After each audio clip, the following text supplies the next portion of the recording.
I resist calling it NAFTA 2.0. It's really NAFTA minus, but it was a good save. Is it regrettable that we agreed to it? Oh, look, we agreed to some stuff in the USMCA that I regret deeply. That's just not, it's inexcusable that tariffs would be imposed on Canadian goods on the basis of national security.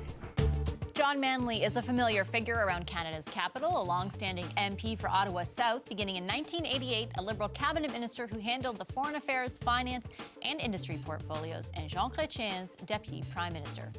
Since leaving politics, Manley has turned to the business world, where he's represented the interests of the country's CEOs as head of the Business Council of Canada for the last decade. Just steps from Parliament Hill is the Sheraton Hotel, home to the Carlton Grill restaurant. And this is where John Manley wanted to meet for a power brunch instead of a lunch. He's a regular here. Why did you choose this place? I come here quite often. My old boss, Prime Minister Chrétien, is often here as well. It's central, it's downtown core, and it's got the best red waiter in the central part of Ottawa. You normally order the same thing every time? Hi, thank you very much. Good morning, Mr. Manley. Yeah, every once in a while I need to throw But him a apparently curve. Mr. Chrétien orders something different every time. What are we to read into that? He's way more eclectic than I am, I guess. I don't know. A little coffee for you? Sure, thank you very much. No, thank you, just tea. So when doing some research on you, we read a quote that your mother was conservative, your dad was liberal, and that you kind of felt like a dinner table or the table wasn't a real dinner without a bit of a fight. Is that true? Irish household, that's right. There was always lots of political opinions. And how did that shape, do you think, your own political views, or did it? What it did to me was it made me aware from really early days that this was important. Like this mattered. This mattered to my family, and they talked about it, and they disagreed about it, but also that this was how you built a country. That people made themselves available in public service. Do you think that same respect for public office exists today? I think it's challenged today, to tell you the truth. You know, something has become highly partisan, highly politicized. The belief has become that we're running a permanent campaign, and so campaign rhetoric is always on display. And I don't think that results in great outcomes. Would you like to order something? Sure. Yogurt and fruit. And I'll just get the oatmeal, please. Okay, thank you Thank very you. much. Thank you. Would you have run for politics now? First of all, I would say I have absolutely no regrets about having done it. Better way to ask it is, would I encourage my kids to do it? Probably not. Really? Probably not. Why not?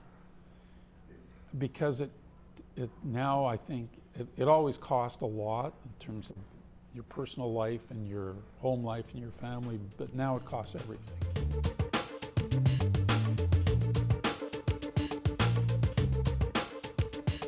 Thank you. Perfect, thank you. If I can do anything for you, please let me know.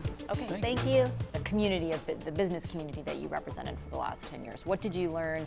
You know, what could you say about them 10 years in that you didn't know when you first started them? As a group, they employed more than 2 million Canadians.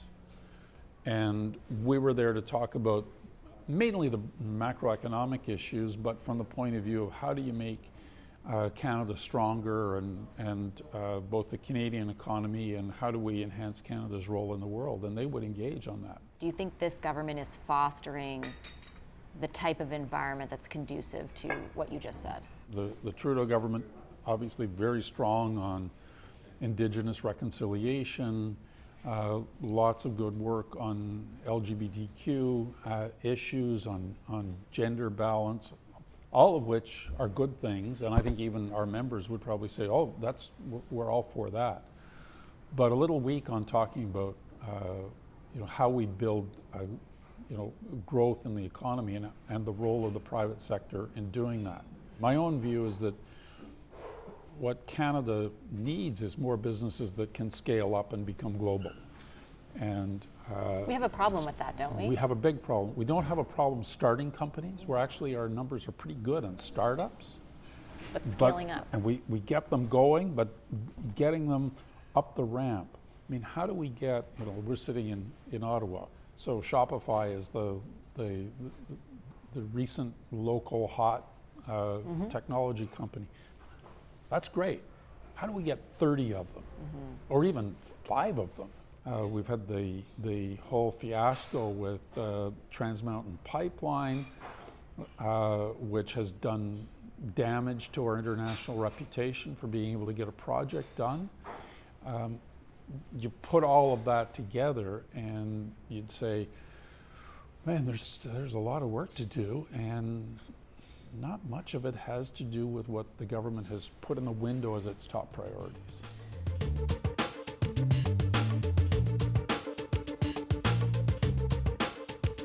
I want to ask you about China, because you spent a lot of time in Asia.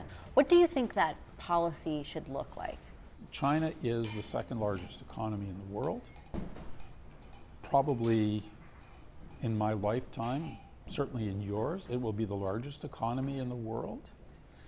And we can't not do China.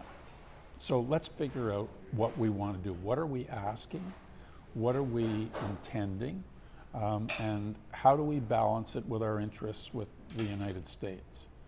So is that a trickier question to answer right now? it's becoming a much trickier question to answer. I think at some point we're going to have to say to the United States, you don't consult us on your China policy. We've seen that pretty well demonstrated when the president left the G7. Instead of trying to line up his allies on China, he slapped tariffs on all of us and then went off to fight with China. So I don't think that we owe them any obedience. We on signed our a China clause, policy. though, in the new NAFTA or NAFTA, whatever you want to call it, that does cede some of that. Yes, 32 in the new USMCA gives them the ability to pull out of that agreement in the event that they don't agree with a free trade agreement with a non-market economy, read China. So what? They could have done that anyway. And do you think it sort of signals that Canada won't be pushing back too much on China? Oh, look, we agreed to some stuff in the USMCA that I regret deeply. That's not the biggest one. On the other hand, we got an agreement. And as I said, we played defense on that.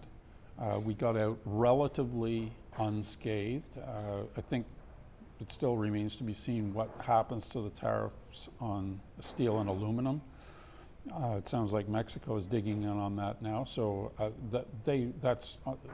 that's just not, it's inexcusable that tariffs would be imposed on Canadian goods on the basis of national security. And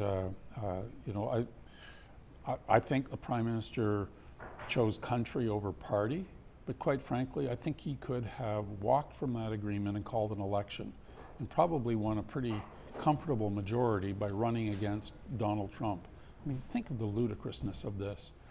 We have Canadian Armed Forces personnel, while we sit here inside Cheyenne Mountain in Colorado, participating in the defense of North America. What do you think makes a good leader, a good political leader? Empathy is essential.